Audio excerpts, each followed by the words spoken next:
भैया नमस्कार। और ऐसा ही मौका पर हम कड़ोदरा महान कहा गया है कि तुलसी पंछी के पिए घटे न सरिता नीर और दान दिए धन्ना घटे जो सहाय रघुवीर। और इस समय हम खड़ा हैं भैया श्याम सुंदर गोल्डन टी सेंटर। श्याम सुंदर गोल्डन टी सेंटर ये हमारे बीच में बड़े भैया सोनू, जिन्होंने ये जो कार्यक्रम हो रहा है श्री सोमनाथ महादेव ट्रस्ट में 11,000 रुपये का अनुदान किया है।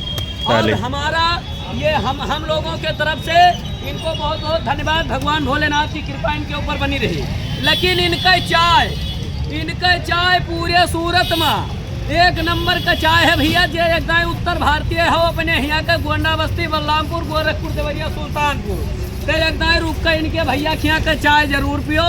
और ये भैया हमारे दिनेश पांडे जी, युवा दिलों की धड़कन, जानते हो आप लोग। और प्रबंधक ये हमारे भैया संतोष पांडे जी हैं, इस कार्यक्रम के प्रबंधक हैं। और इनकी दुकान बहुत अच्छा है। भगवान भोलेनाथ से मैं विनती करता हूं कि इनकी दुकान पर ऐसे ग्राहक आते रहें और प्रभु की कृपा बरसती रहे सोनू भाई के ऊपर।